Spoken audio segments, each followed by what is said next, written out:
Hello friends, Arvind इटडी official में आप सभी का स्वागत है। तो आज का जो हमारा टॉपिक है वो हड़प्पा सभ्यता है।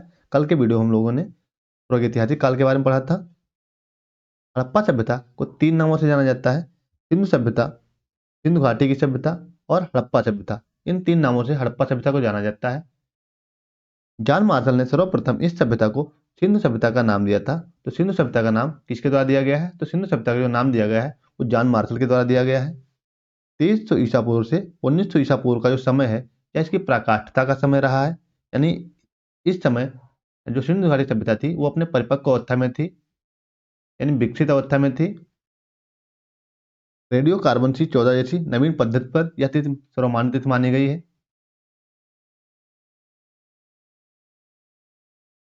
रेडियो कार्बन सी 14 जैसी नवीन विश्लेषण पद्धति के द्वारा सिंधु सभ्यता की जो सर्वमान्य तिथि है वो कितनी मानी गई? 2400 ईसा पूर्व से 1700 ईसा पूर्व मानी गई है। जबकि इसकी जो परिपक्व अवस्था की तिथि है वो कितनी है? 2300 ईसा पूर्व से 1900 ईसा पूर्व मानी गई है। इसका जो विस्तार है यह त्रिभुजाकार स्वरूप में थी। जो सिंधु घाटी सभ्यता है यह अपने त्रिभुजाकार स्वरूप में फैली हुई थी।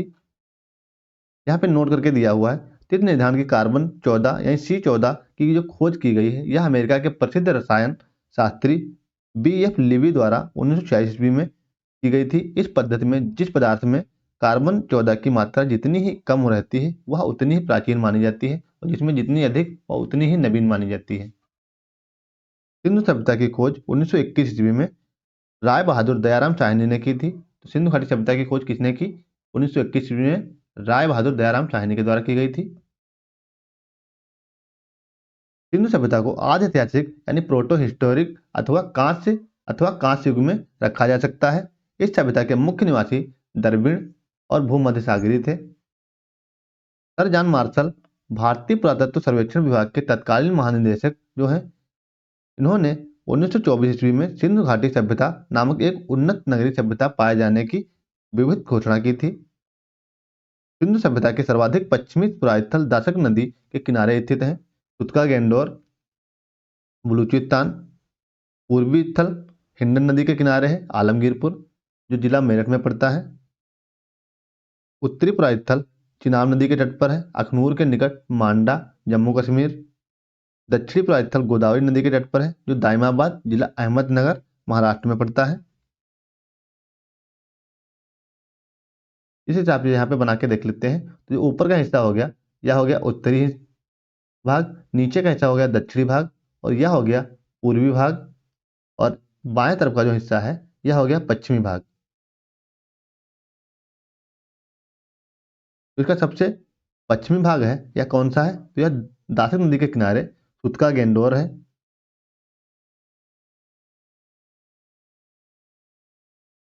सुतका गेंडोर है। अगर पूर्वी हिस्से की बात करें तो इसका जो पूर्वी भाग है तो पूर्वी भाग हिंडन नदी के किनारे आलमगीरपुर है। आलमगीरपुर है जो जिला मेरठ में पड़ता है उत्तर प्रदेश। इसके उत्तरी अगर पूर्वांचल की बात करें तो चिनाब नदी के तट पर अखनूर के निकट मांडा में पड़ता है जो जम्मू कश्मीर में यह भी पड़ता है। दक्षिणी बिंदु कौन सा है? इसका उत्तरी बिंदु कौन सा? तो उत्तरी बिंदु मांडा है, जम्मू कश्मीर में पड़ता है, यह भी उत्तर प्रदेश में पड़ता है। अगर इसके दक्षिणी भाग की बात करें तो इसका जो दक्षिणी स्थल था वो गोदावरी नदी के तट पे दाइमाबाद में पड़ता है। कहाँ पड़ता है? दाइमाबाद में जो जिला अहमदनगर महाराष्ट्र में पड़ता है।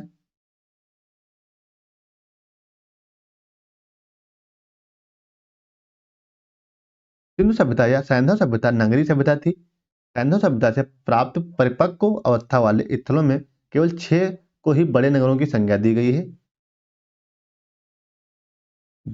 हड़प्पा सभ्यता में जो अभी तक नगर मिले हैं उनमें 6 नगरों को नगर की संज्ञा दी गई है। पहला है मोहनजोदड़ो, हड़प्पा, गढ़वारीवाला, राखीगढ़ी, धौलावीरा और कालीबंगन। इन 6 नगरों को नगर की संज्ञा दी गई थी। यहाँ पे नोट करके दिया हुआ है, धौलावीरा भारत में सिंधु घाटी सभ्यता की पहली साइट है जिसे यूनेस्को ने 2021 ईस्वी में विश्व विरासत स्थल की सूची में शामिल किया है। स्वतंत्रता प्राप्त पश्चात हड़प्पा संस्कृति के सर्वाधिक स्थल गुजरात में खोजे गए हैं। नोट करके यहाँ पे दिया हुआ है, सिंधु घाटी सभ्यता का सबसे बड़ा स्थल मोहनजोदड़ो है, जबकि भारत में इसका सबसे बड़ा स्थल राखीगढ़ी है, घग्गर नदी के किनारे, जो हरियाणा के हिसार जिला में स्थित है। इसकी खोज 1963 ईस्वी में सूरजभान ने की थी। लोथल एवं सुतकोटदा सिंधु सभ्यता का बंदरगाह था।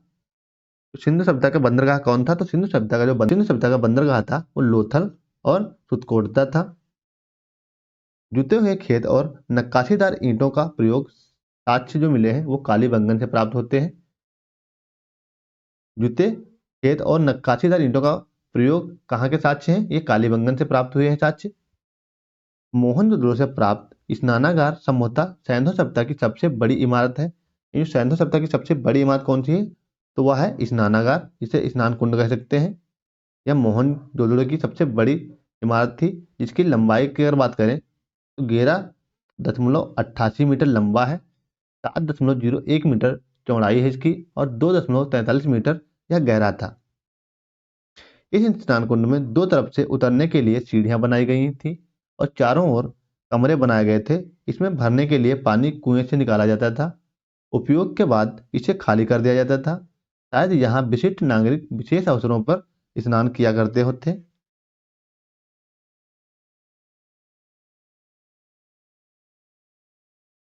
अग्निकुंड, इसे यज्ञ वेदी कहा जाता है, लोथल और कालीबंगा से प्राप्त हुए हैं।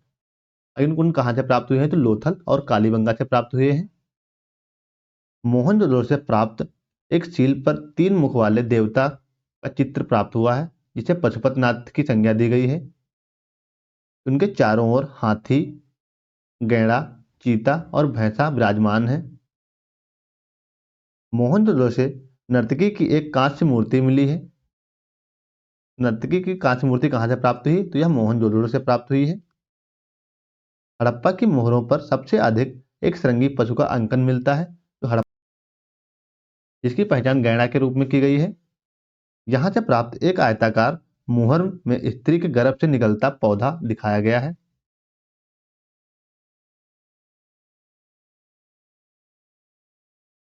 मनके बनाने के कारखाने लोथल एवं चन्नूधड़ो में मिले हैं।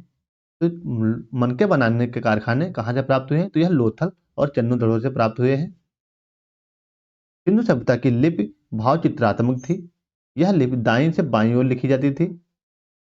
जब अभिलेख एक से अधिक पंक्तियों का होता था तो पहली पंक्ति दाईं से बाईं और दूसरी बाईं से दाईं ओर लिखी जाती थी। यहाँ पे नोट करके दिया हुआ है, लेखन कला की उचित प्रणाली विकसित करने वाली पहली सभ्यता थी सुमेरिया की सभ्यता थी। सिंधु सभ्यता के लोगों ने नगरों तथा घरों के विन्यास के लिए ग्रिड पद्धति को अपनाया था।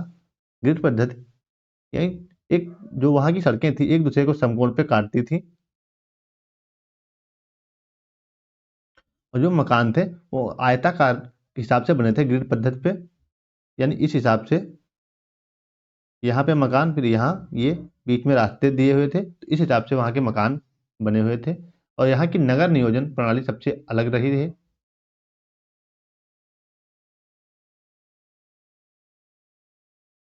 घरों के दरवाजे और खिड़कियां सड़क की ओर ना खुलकर पीछे की तरफ खुलते थे। लोथल इसका अपवाद है, यानी लोथल के जो दरवाजे थे, जो लोथल नगर के घरों के दरवाजे थे वो मुख्य सड़क की ओर खुलते थे। सिंधु सभ्यता में मुख्य फसल थी गेहूं और जौ। यानी जो सिंधु सभ्यता की मुख्य फसलें थी वो गेहूं और जौ थी। सिंधुवासी मिठास के लिए शहद का प्रयोग करते थे। सिंधुवासी मिठास के लिए किस चीज का प्रयोग करते थे? तो शहद का प्रयोग करते थे। मिट्टी से बने हल का साक्ष्य बनावली से प्राप्त होता है। रंगपुर एवं लोथल से चावल के दाने मिले हैं, जिनमें धान की खेती होने का प्रमाण मिलता है। चावल के प्रथम साक्ष्य लोथल से ही प्राप्त होते हैं।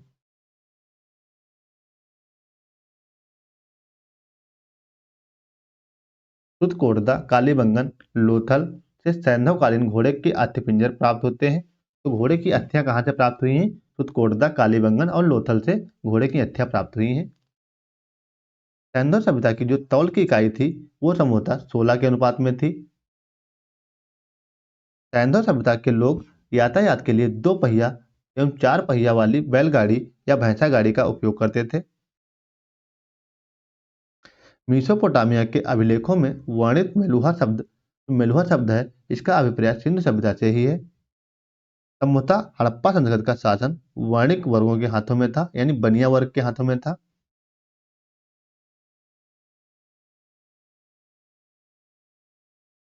पिक्ट ने हड़प्पा एवं मोहनजोदड़ो को एक बेहतर साम्राज्य की जुड़वा राजधानी की संज्ञा दी है। यानी जो पिक्ट महोदय थे उनका कथन है हड़प्पा और मोहनजोदड़ो एक बेहतर साम्राज्य की जुड़वा राजधानियां हैं। सिंधु सभ्यता के लोग धरती को उर्वरता की देवी मानकर उसकी पूजा किया करते थे। जो सिंधु सभ्यता के लोग थे वो जो पृथ्वी है यानी धरती है इसको उर्वरता की देवी मानते थे और इसकी पूजा करते थे। वृक्ष पूजा एवं शिव पूजा के प्रचलन के साक्ष्य भी सिंधु सभ्यता से ही मिलते हैं। स्वास्तिक चिन्ह संभवतः हड़प्पा सभ्यता की देन है। इस चिन्ह से सूर्य उपासना का अनुमान लगाया जाता है। सिंधु घाटी के नगरों में किसी भी मंदिर के अवशेष नहीं मिले हैं।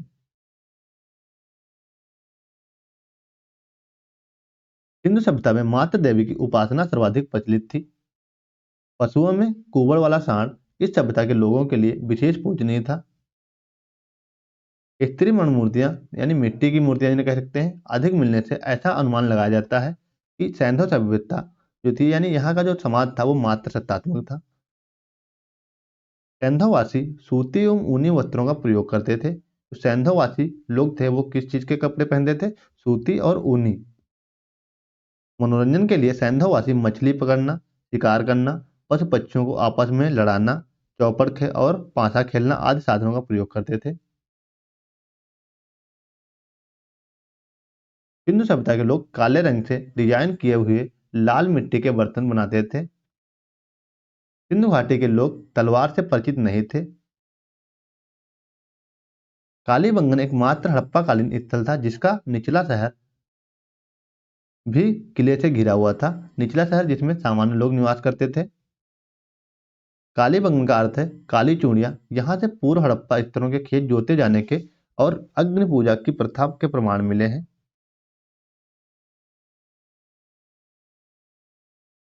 पर्दा प्रथा एवं वेश्याव्रत सैंधव सभ्यता में प्रचलित थी।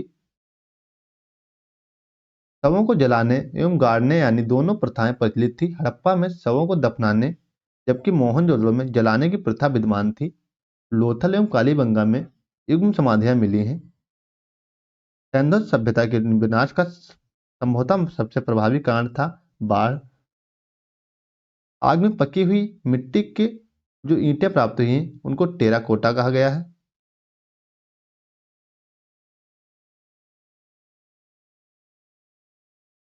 सिंधु काल में विदेशी व्यापार भी होता था, यानी विदेशों से व्यापार होता था।